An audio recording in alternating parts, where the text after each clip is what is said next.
बात करते हैं इस थुक चटनी का। ये थुक चटनी आई है हम लोगों को ज्ञान देने। तुम थोड़ी पढ़ी लिखी रहती गंवारन, तुमको समझ में नहीं आ रहा है कि तुम मतलब क्या दिखा रही हो, और हम उस पर बातें कर रहे हैं तो तुमको बहुत मिर्ची लग रही है।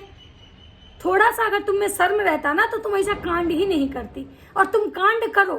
ये तुम्हारा मतलब मेरा कुत्ता कुत्ता और दूसरे का कुत्ता टॉमी,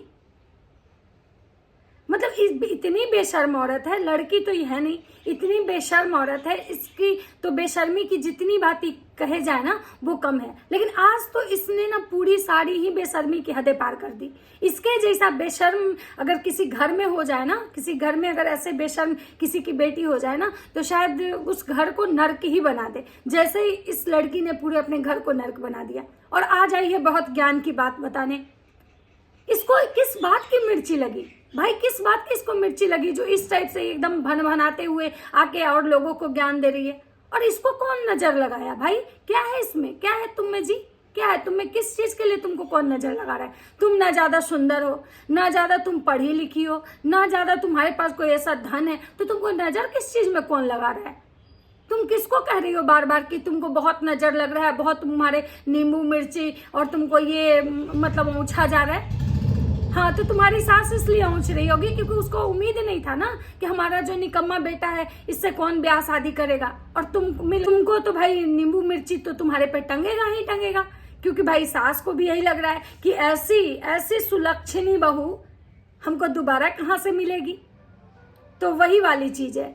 तो आज जो तुम एटीट्यूड जो दिखा रही हो ना, ये जो एटीट्यूड है ना, अपना घमंड ना अपने जेब में रखना, और ये उस अपने निकम्मे पति को दिखाना, अपने उस निकम्मे वो जितने भी ससुराल वाले तुम्हारे हैं जो तुम्हारे पीछे दिन भर दाई नौकर की तरफ घूमते हैं ना, उनको दिखाना।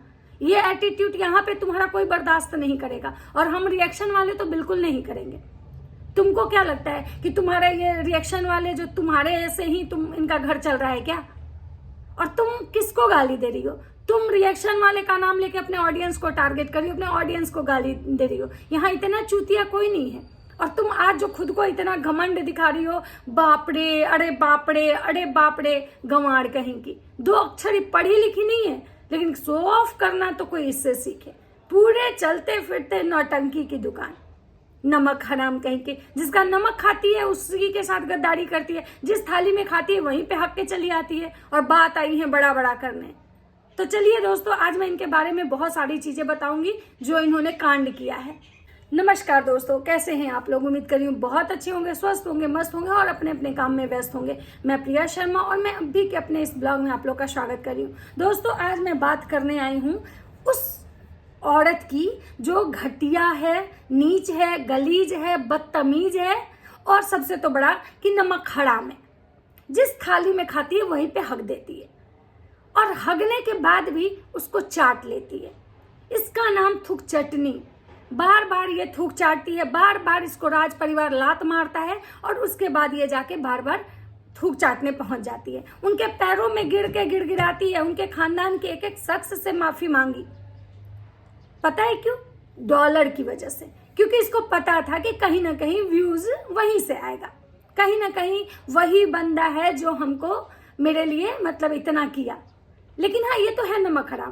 पहले तो कड़वा लेती है, फिर भरपूर उन लोगों को गालियां सुनवाती है, बद्दुआ मतलब खिलवाती है। लेकिन एक चीज देखिएगा इस नमक हराम में, जब उनको गालियां पड़ती है ना, इसको उफ तक नहीं आएगा। लेकिन जब इसको कोई एक बात बोल दे, एक गाली दे दे ना, एकदम लंबा चौड़ा सा भाषण देने चली आएगी। ये कहती है मेरी मरी हुई माँ को लोग गाली देता है। ये औरत इतनी घटिया है कि इसकी माँ कब की मर गई, इसके बाप कब के मर गए, इसका भाई कब का मर गया बेचारा, वो पता नहीं, वो स्वर्ग में है, नर्क में है, भगवान जाने। लेकिन ये औरत रोज उसका फोटो और थंबनेल लगा के लोगों को के साथ इमोशनल कार्ड खेलती है, लोगों का सिंपैथी गेन करती है। जो बहुत सारे लोग होते हैं हमारे यहाँ, इसमें ना जानते हैं हर टाइप के लोग हैं। कुछ जो हैं इसके चालाकी को समझ गए हैं, वो इसको पक्का एकदम टारगेट करते हैं। लेकिन कुछ आज भी इमोशनल लोग ऐसे हैं इस वाईटी के गोला पे, जिनको लगता है भाई वो इमोशनली कनेक्ट हो जाते हैं। किसी के अंदर बहुत सारे लोग हैं जो इमोशनल होते हैं, बहुत सारे ऐसे लोग हैं जो अपने मतलब दुख को, इसके दुख को अपने दुख से रिलेट करके जोड़ लिए हुए हैं, और उसका ये भरपूर फायदा उठाती है। मतलब इसको कौन सा कार्ड खेलना है, बस एक अपने मम्मी पापा का फोटो लगा देना है, 2 आंसू वाले इमोजी लगा देना है और वीडियो में ये मस्त हंसते रहेगी, मस्त इसका नौटंकी चलते रहेगा। और उसके बाद देखिए, और पता है आजकल जो ये इमोजी लगाई है और जो थंबनेल लगाई ना, ये पक्का रोती, लेकिन कल जो ये जगत भैया बोले थे ना कि भाई लोग रोते हुए वीडियो डालता है कि उस पर अच्छे खासे व्यूज आते हैं और ऑडियंस वो देखना पसंद करती, यही कारण है कि आज ये रोते हुए वीडियो नहीं बनाई। आज ये वीडियो बस केवल थंबनेल में लगाई है। थंबनेल में तो ऐसे रो रही है जैसे लोग को लग रहा है भाई इसको कौन सा फिर से विपत्ति पड़ गया, एक बार तो इसके साथ ऐसा, एक बार मतलब जो भी है अब बस वही दिखा देना है इसको। और जब ऑडियंस देखने जाती है इसके वीडियो में तो ये मस्त हंस रही है, बल लोगों को टारगेट कर रही है, मुझे नजर लगता है, मुझे नजर लगता है, मुझे तो सच में क्यों नजर लगा तुमको, क्या है तुम में, न ज्यादा खूबसूरत हो, एक बित्ता की तुम हो, पढ़ी लिखी ज्यादा हो नहीं, फुल अंगूठा छाप हो ना, तो तुम इतना बहुत बड़े रिच फैमिली से हो। हाँ, आज जो तुम दिखाती हो कि मेरा माँ बाप हमको कटोरा लेके रोड पे नहीं छोड़ा था, जब तुम माँ बाप तुमको रोड पे नहीं छोड़े थे जी कटोरा लेके, तो काहे नहीं तुम उन्हीं का प्रॉपर्टी बेच के तुम लोन क्लियर कर दी थी। उस चीज के लिए भी तुम भसड़ मचाने यूट्यूब पे काहे आई थी, क्यों वो यूट्यूब पे आके अपना ये दुखड़ा रोना होता है ना, बोलते हैं उस टाइप से आई थी दिखाने सिंपैथी के लिए कि लोग हमको, हम कटोरा लेके आ गए, हमको चंदा डाल दीजिए, क्यों आई थी। तो तुम तो अपने मरे माँ बाप को खुद बार बार उनको बेच रही हो, उनके इज्जत को बेच रही हो। और जब तुमको कोई बोल देता है तो तुम बस एकदम आ जाती हो फिर से सिंपैथी लेने कि लोग मेरी मरी हुई माँ को गाली दे रहा है। अरे तुम अपनी मरी हुई माँ को रोज बार बार तुम खींच के वाईटी पे ला रही हो, जो बेचारी कभी वाईटी देखी नहीं होंगी, जो बेचारी कभी कोई ब्लॉग नहीं बनाई होंगी, उनको तुम जबरदस्ती खींच के वाईटी पे ला रही हो और उनको गाली तुम सुनवा रही हो। डेली उनका फोटो और थंबनेल लगा के, और जो ब्लॉग में तुम नौटंकी करती हो उस पे क्या है, उस पे तो लोग रिएक्ट करेंगे ही, उस पे गाली देंगे ही देंगे। तुम इतनी घटिया हो कि लोग बोलते हैं ना कि मौत से पैसा कमाना वो तुम करती हो, तुम शुरू से वो चीज की हो। आज लोग कह रहे हैं ना कि इसमें लोग ऐसा कुछ देखा इसलिए ये फेमस हो गई। देखो 2 चीज है, एक तुम्हारा लक, जो लक में था, जो किसके किस्मत में होता है उसको कहीं ना कहीं किसी रूप में मिल जाता है, और दूसरा तुम्हारा जो ये सिंपैथी कार्ड खेलना, जो तुम अपने मरे हुए माँ बाप को जो बेच रही हो, बार बार बेचती हो, हर दिन के टाइटल और थंबनेल में बेचती हो, इस चीज से तुम इतना जल्दी ग्रो की हो। और हाँ, उसके बाद अगर जगत भैया मानते हैं, चलो वो तुमको टेक्निकल ही बताया, टेक्निकल भी हेल्प किया ना, लेकिन तुम वहां भी नमक हरामी कर दी कि हमको कोई कुछ मदद नहीं किया। तुमसे जैसा, तुम्हारी जैसी घटिया, गिरी हुई और नीच औरत, पता है जहां भी रहेगी ना उस घर में तो कोहराम होना ही है। अभी तुम ससुराल में गई थी, जाते जाते वहां कोहराम, वहां थोड़ा सा सबको समझ में आ गया कि भाई ये दूध देने वाली गाय है, इसके तो 2 लात भी सह लो, इसीलिए तुम्हारी सास फुल टाइम काम वाली बनी रहती है। और तुम्हारा देवर बेचारा वो तो निकम्मा था, उसको भी एक जॉब मिल गया, तुम्हारा कृपा से दुकान खुला, तुम्हारे निकम्मे पति को एक जॉब मिला, दुकान खुला। उसके बाद जो भी तुम्हारे घर खानदान वाले हैं सबको एक अच्छा रोजगार, किसी को वाईटी से, किसी को इंस्टा से मिल रहा है, इसलिए लोग तुम्हारा वहां पे आरती मंगल कर रहे हैं। अदरवाइज अगर देखा जाए तो तुम्हारे अंदर कोई ऐसा गुण नहीं है ना जिसकी बहुत सराहना की जाए। चापलूस नंबर 1, नीच गलीज चालाक 1 नंबर की। और तुम आज क्या कह रही हो जी, तुम्हारा हम बहुत सारा 3 दिन से ये जो तुम टाइटल और थंबनेल लगा रही हो, क्या है, पहला दिन आई तो भगवान ने मेरा खुशियां छीन लिया। तुम जब प्रेग्नेंट थी, तुम्हारे खुशियां थी, तो जब तुम्हारे ही सब्सक्राइबर बोल रहे हैं कि वो खुशी का प्रूफ दे दीजिए, तो तुम क्या करी। और तुम्हारा निकम्मा पति क्या कह रहा है, जज हैं आप लोग। अरे जब जज नहीं है तो तुम अपना ये जो मतलब ये जो था, क्या बोलते हैं उसको, मिसकैरेज का जो पोटारा था, वो काहे आके वाईटी पे छीट के चले गए। तुमको क्या लग रहा था कि अब वाईटी की जो दुनिया है वो सब लोग दुखी हो और जगत भाभी को ट्रोल करे, गालियां दे, अंबाला वाले घर को दे, राज परिवार को दे, बस यही करने के लिए ना तुम्हारा निकम्मा पति और तुम दोनों मिलके प्लान किए कि भाई चलो अब ऐसे नहीं बदला सधा तो ऐसे सधा लेते हैं। उसके बाद इसको ये 4 दिन के लिए कोमा में चलेगी, इसका वीडियो नहीं आया, एक भी नहीं आया। जब वो लोग पूरे ट्रोल हो रहे थे, उनका घर ट्रोल हो रहा था, कोई मनहूस कह रहा था, कोई बाज कह रहा था, कोई कुछ कह रहा था, पूरे खानदान को गालियां पड़ी थी, तब ये चद्दर तान के सोई हुई थी। लेकिन जब फिर ये इसकी माँ का, जब माँ का हुआ तो ये दूसरा वाला क्या करती है, दूसरा ये खेलती है कार्ड, लोगों ने जीना मुश्किल कर दिया, क्या जीना छोड़ दें? अरे तुम तो लोगों का जीना मुश्किल कर दी हो, तुम्हारी वजह से वो लप्पी जो है उसका तो तुम जीना मुश्किल तुम कर दी हो। कि अगर वो थोड़े मजबूत दिल की नहीं होती या उन लोगों को उतना कंट्रोवर्सी, जिल्लत, गालियां सहने की आदत नहीं होती ना, तो अब लग वो निकल जाती। जितना राज परिवार को तुम ट्रोल करवाई हो, डायन, मनहूस, क्या नहीं बुलवाई हो, उतना में अगर दूसरा लोग रहता ना तो डिप्रेशन में चला जाता। तो तुम लोगों का जीना मुहाल कर दियो, तुम्हारा कौन करेगा बहन? तुम तो जहां भी रही हो वहां के लोगों का जीना मुहाल। सोच लो, तुम्हारे खुद के आज रिश्ते, मायके वाले, हमारे मायके वाले, हमारे परिवार वाले जो कर रही हो, वहां भी तुम लोगों का जीना मुहाल कर दी थी। तुम्हारा किसी से उस घर में नहीं बनता था, तुम्हारा उस घर का कोई भी, तुम्हारा भाई हो, बहन हो, चाचा हो, चाची, फूफा, मामा, नाना, दादा, जो भी होता है उसमें एक भी बंदा तुम्हारे साथ खुश नहीं था, कोई भी तुम्हारी शादी में नहीं आया। सोचो तो तुम कितनी खतरनाक हो कि वहां लोगों का जीना मुश्किल कर दी। जब से इस राज परिवार में तुम जुड़ी, हर 2 महीने पे, 1 महीने पे तुम इस राज परिवार का जीना मुश्किल कर दे रही हो। सोचो कि बेंगलोर वाली जीजी बेंगलोर में भी रह के बेचारी तबाह हो जाती है तुम्हारी वजह से। ये लप्पी भौजी जो है, जो लोगों का जीवन जीना मुश्किल करती है, लप्पी भौजी और जगत भैया, उनका जीना तुम मुश्किल कर दी। तो तुम सोचो कि तुम कितनी खतरनाक हो। उसके बाद ये क्या भसड़ मचाई है आज, इसका सोचिए। रिश्ते नाते सब बिखर गए, अपने थे वो हमेशा के लिए चले गए, और बहुत जल्द कोई आने वाला है। गेस करो कौन आने वाला है? फिर ऊपर से कोई नीचे आने वाला है, या नीचे से फिर किसी को ऊपर भेजोगी? उसके बाद आज खुद को आजाद महसूस कर रही हूँ, अब बस किसी की नजर ना लगे। माँ बाप मिस यू, माँ पापा मिस यू। तुम आजाद नहीं थी जी, तुम्हारा तो हमेशा आजादी है। तुम तो ससुराल गई नहीं, तुमको तो वहां भी लगता है तुम मायके गई हो। तुमको वहां पे किसी का औकात है जो तुमको 1 कप चाय बनाने के लिए बोल दे? तुम्हारा देवर बेचारा डेली उसको तुम तड़ाक, तुम्हारी सास है, तुम्हारी सास जो है तुम उसके सामने तुम उस अपने देवर को तुम तड़ाक, तुम ऐसे किए, तुम ऐसे किए, मतलब मार देना, थूक फेंक देना, ये नीच गलीज इसका। और ये कहती है इसको और आजादी चाहिए। और तुमको कितना आजादी चाहिए बहन? किस किस को और आजाद करोगी? और ये जो धनिष्ठ बने फिरती हो कि हम बहुत बड़े हैं, हमको किसी से कोई नहीं, हम जो हैं अपने दम पे हैं। तो तुम जो इतनी धनिष्ठ थी, और तुम्हारे ससुराल वाले भी धनिष्ठ, दोनों धनिष्ठ थे, तो फिर क्यों वाईटी पे आके रोई थी, क्यों गंध मचाई थी? उसके बाद इतना ही था तो क्यों नहीं अपने बाप का ही जमीन बेच के उनका ही कर्जा क्यों नहीं सधा दी? क्यों वाईटी पे आके लोगों से गुहार लगा रही थी, क्यों रो रही थी? और जब जगत भैया तुम्हारे लिए कुछ नहीं किए थे तो क्यों थूक चाटने गई थी? जब वो कंट्रोवर्सी के बाद सिवान आए थे तो उनके स्कूल में क्या करने पहुंची थी? तो तुम बहुत बड़ी नमक हराम हो। और ये जो एरोगेंस और एटीट्यूड जो रिएक्शन वाले को दिखा रहे हो ना, ये तो अपना एटीट्यूड और एरोगेंस जो है ना अपने पैकेट में डाल लो, क्योंकि तुम्हारा ये जो एरोगेंस एटीट्यूड तुम्हारे ससुराल वाले सुनेंगे, तुम्हारा निकम्मा पति सुनेगा, तुम्हारे जो खानदान, बेरोजगार खानदान है ना, वो सुनेगा, वो तुम्हारे कप धोएगा, चाय पिलाएगा। लेकिन रिएक्शन वाले ये तुम्हारे नहीं खाते हैं।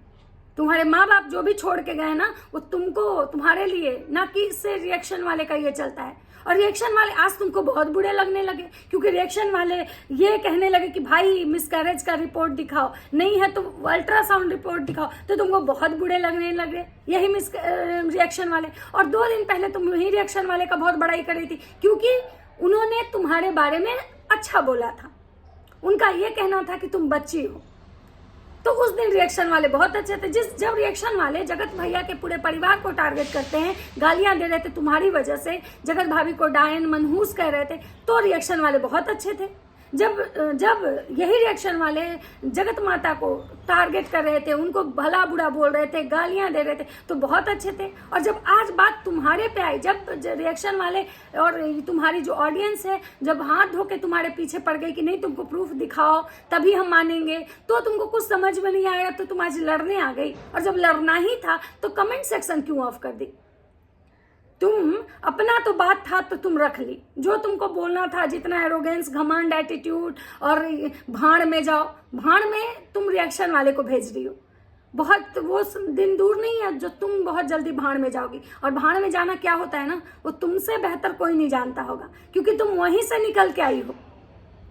याद है ना, 3 जब गए थे तो चौथा नंबर तुमको महसूस होता था कि अब मेरा ही जाने का नंबर है भाड़ में।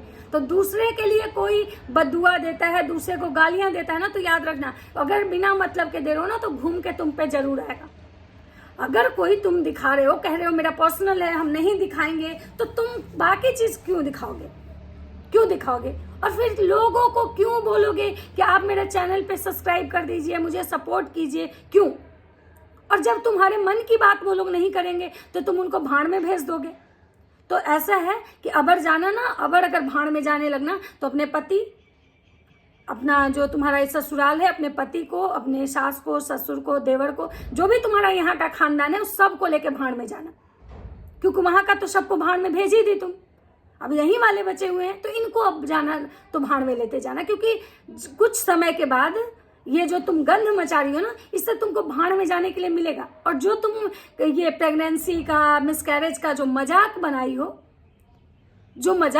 हो, तो उस चीज को याद रखना। क्योंकि क्या होता है ना कि कभी कभी हम जिस चीज में हमको खुशी मिलती है ना, जिस चीज का हम मजाक बनाते हैं ना, वही चीज भगवान हमको गिफ्ट कर देते हैं। तो तुम्हारा जो बदतमीजी है, तुम्हारा जो गंवारपन है, तुम्हारा जो ये क्या बोलते हैं उसको, घटियापन है, ये ना तुम्हारे ससुराल वाले बर्दाश्त करेंगे, क्योंकि वो तुम्हारा खाते हैं, उसके बाद तुम्हारा कोई नहीं खाता है। तो ये एरोगेंस एटीट्यूड अपने पैकेट में डालो, और किसी रिएक्शन वाले को ये या किसी भी दुनिया के इंसान को भाड़ में मत। तुम्हारी माँ को जब कोई बोल दिया था तो तुमको बहुत रुलाई आ रहा था, एकदम लंबा लंबा सा आंसू निकाल के ये नाक सरका रही थी, और तुम दूसरे को बहुत आसानी से कह रही हो भाड़ में जाओ, हमको कोई मतलब नहीं है, हम बहुत हल्का महसूस कर रहे हैं, आज हम बहुत खुश हैं। अरे खुश थी तो थंबनेल तुमको इस टाइप का लगाने का क्या जरूरत था, ताकि लोग देखें। अगर इतने ही तुमको लग रहा है कि तुम बहुत अच्छी हो तो फिर नॉर्मली तुम बात करो ना, ये नौटंकी ड्रामा क्या दिखा रही हो। लेकिन तुमको पता है कि तुम तो हो ड्रामे की दुकान, बिना ड्रामा का तो तुम्हारा ब्लॉग नहीं होता है। दूसरे को टारगेट करवाना, दूसरे को नीचा दिखवाना, दूसरे को गालियां सुनवाना, और खुद को सती सावित्री साबित करना। याद है ना, सती सावित्री बन रही थी, आज भी तुम जगत भाभी क्यों तुमको बोली थी कि मेरे पति से तुम दूर रहो। वो 2 ही औरत को बोली है आज तक, लप्पी भौजी सब 2 औरत को बोली थी कि मेरे पति से दूर रहो। एक जगत दीदी जिनका कारनामा सामने आया, और एक तुम थी जिसको लप्पी भौजी बोलती थी कि तुम मेरे पति से दूर रहो, मुझे पसंद नहीं है, लोग मतलब बातें करते हैं, और तुमको इसीलिए तुमको अंबाला से वो लात मार के भेजी थी। और आज तुम जिस रिएक्शन वाले को गाली दे रहे हो, जिस रिएक्शन वाले को भाड़ में जाने बोल रहे हो, तुम भूल गए ये रिएक्शन वाले तब तुम्हारे लिए भी बोले हैं जब तुमको राज परिवार से लात पड़ा है। यही रिएक्शन वाले हैं जो तुम्हारे लिए जगत माता से भिड़ गए, जगत भैया से भिड़ गए, जगत भौजी को ट्रोल किए, बेंगलोर वाली जीजी से को ट्रोल किए, और आज वही रिएक्शन वाले को तुम भाड़ में भेज रही हो, इसलिए क्योंकि तुम्हारे झूठ में खड़ा नहीं हो रहे, तुम्हारे झूठ में मतलब तुमसे सवाल पूछ रहे हैं, इसलिए तुम उनको भाड़ में भेज रहे हो। तो भाई रिएक्शन वाले जो लोग भी देखेंगे ना मेरा वीडियो, एक बात सोच लीजिएगा, ये किसी की शगी नहीं है। आप लोग जो इसको मतलब सिंपैथी दे रहे थे, जो इसके लिए लड़ाई लड़ रहे थे ना, ये औरत, ये नागिन है, ये समय पड़ने पे डस लेगी, किसी की शगी नहीं है। ये बोलती है ना कि दुनिया में अपना रिश्ता ही अपना होता है, ये अपने रिश्ते में भी कहाँ वफादार थी। अगर इसके अपने रिश्ते भी में वफादार होती तो इसके पूरे ननिहाल से लेकर ददिहाल के खानदान में एक भी ऐसा शख्स नहीं है, एक भी ऐसा बंदा नहीं जो इसके साथ खड़ा हुआ।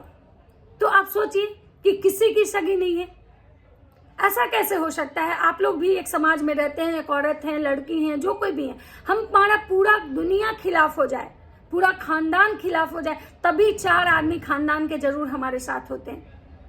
लेकिन ये एक सिंगल ऐसी लड़की थी जिसका पूरा खानदान इसके खिलाफ है। दूसरा, ये जब जिस खानदान से जुड़ी, नया खानदान भी बनाई, वहां भी लोगों का जीना हराम कर दी।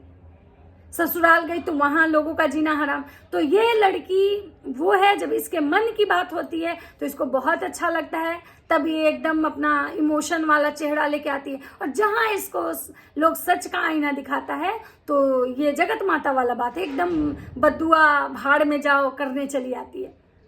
ये अंगूठा छाप, मैनरलेस, बदतमीज, इसको बिल्कुल भी मैनर्स नहीं है। तो जो लोग इसको इमोशनली मतलब इससे अटैच है ना, मैं उनसे यही कहना चाहूंगी, ये वैसी है जो किसी को भी बेच सकती है। तो आप इसको इतना ना समझ या फिर इसको इतना मतलब लाचार मत समझिए, ये बहुत दिमाग की तेज है।